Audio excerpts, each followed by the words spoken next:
काही आरोग्य समस्या ना इतक्या गुंतागुंतीच्या असतात की त्यांचा एकमेकांशी काही संबंध असू शकतो हे आपल्या पटकन लक्षातही येत नाही. आज आपण अशाच एका विषयावर बोलणार आहोत. पीसीओएस, थायरॉइड आणि आयनची कमतरता. वरवर पाहता या तिन्ही गोष्टी वेगळ्या वाटतात, पण चला आज यांचं एकमेकांशी असलेलं हे लपलेलं कनेक्शन एकदम सोपं करून समजून घेऊया. अनेकांना पीसीओएसचा त्रास असतो, काहींना थायरॉइडचा, तर काहींना नेहमी हिमोग्लोबिन कमी असण्याची समस्या असते. कदाचित काही जणांना यापैकी एकापेक्षा जास्त समस्या असतील. जर असं काही असेल तर पुढची माहिती खूप महत्त्वाची ठरू शकते, कारण ह्या समस्या जरी वेगवेगळ्या दिसत असल्या तरी त्या आतून एकमेकींशी घट्ट जोडलेल्या आहेत. हो, हे अगदी खरं आहे. या तिघांमध्ये एक असं नातं आहे जिथे एक अडचण दुसऱ्या अडचणीला जन्म देते आणि मग ती दुसरी अडचण पहिल्या अडचणीला आणखी वाढ होते. हे एक दुष्टचक्र आहे आणि आज आपण तेच चक्र सोप्या भाषेत समजून घेणार आहोत. तर मग हे धोकादायक चक्र नक्की काम कसं करतं, म्हणजे या साखळीची सुरुवात नेमकी कुठून होते आणि ती पुढे कशी वाढत जाते? चला प्रत्येक टप्पा आता आपण व्यवस्थित पाहूया. बरं, तर या चक्राची सुरुवात होते पीसीओएस पासून. पीसीओएसमुळे काय होतं तर शरीरात इन्सुलिन रेझिस्टन्स वाढतो, म्हणजे शरीर इन्सुलिनला पाहिजे तसा प्रतिसाद देत नाही. याचा परिणाम म्हणून शरीरात आतल्यात एक प्रकारची सूज म्हणजे इन्फ्लमेशन वाढायला लागतं आणि ही सूज आपल्या शरीरातलं आयन लिव्हरमध्ये अक्षरशः लॉक करून ठेवते. त्यामुळे आयन असूनही ते शरीराला वापरता येत नाही आणि मग काय, हिमोग्लोबिन कमी होतं. आता गंमत बघा, ही साखळी इथेच थांबत नाही. शरीरात आयन कमी झालं ना की त्याचा थेट फटका बसतो तो आपल्या थायरॉइड ग्रंथीला. असं का? कारण थायरॉइडचे जे महत्त्वाचे T3 आणि T4 हॉर्मोन्स आहेत ते बनवण्यासाठी आयन खूप गरजेचं असतं. मग आयन कमी झालं की हे हॉर्मोन्स पण कमी तयार होतात आणि हायपोथायरॉइडिझमची लक्षणं दिसायला लागतात, जसं की अचानक वजन वाढणं आणि काहीही न करता प्रचंड थकवा जाणवणं. आणि आता येतो या चक्राचा शेवटचा पण सगळ्यात धोकादायक भाग. जेव्हा थायरॉइडचं काम मंदावतं तेव्हा शरीराची चयापचय क्रिया म्हणजे मेटाबॉलिझम स्लो होतो.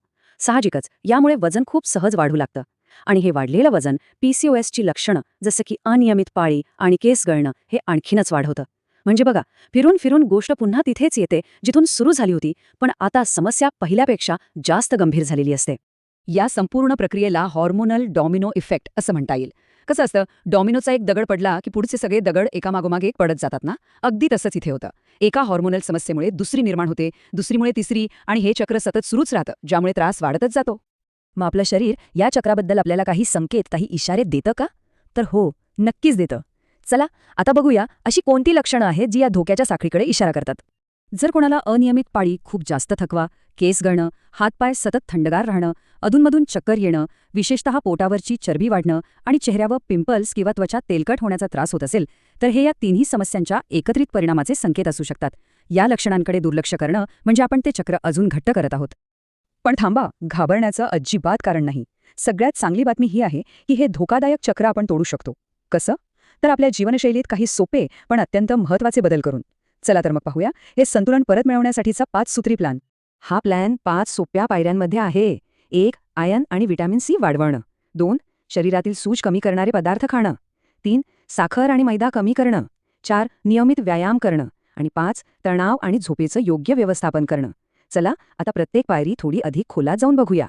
पहिली पायरी आहे आयन आणि व्हिटॅमिन सीचा कोंबो.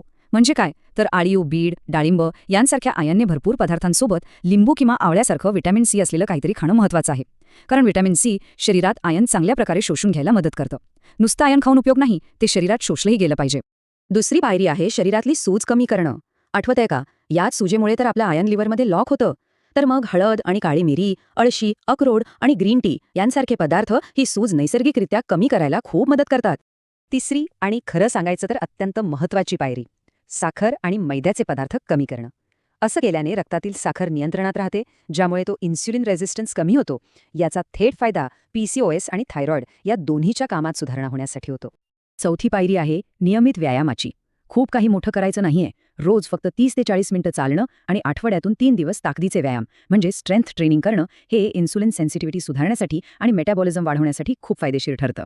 आणि शेवटची 5वी पायरी म्हणजे तणाव आणि झोपेचं व्यवस्थापन.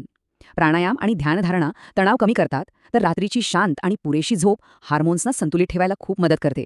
आणि हो, सोबतच सकाळच्या कोवळ्या उन्हातून व्हिटॅमिन डी घ्यायला विसरू नका.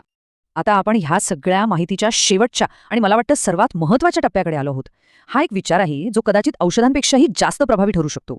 म्हणून यातला सगळ्यात महत्त्वाचा मुद्दा लक्षात ठेवण्यासारखा हा आहे की पीसीओएस, थायरॉइड आणि आयनची कमतरता ह्या तिन्ही समस्या हातात हात घालून चालतात.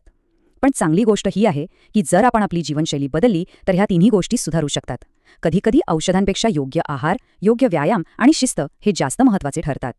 तर आज आपण जे काही समजून घेतलं त्यानंतर स्वतःच्या आरोग्याचं संतुलन पुन्हा मिळवण्यासाठी पहिली पायरी कोणती असेल यावर नक्की विचार करा, कारण एक छोटासा योग्य बदलसुद्धा मोठ्या सकारात्मक परिणामाची सुरुवात असू शकतो.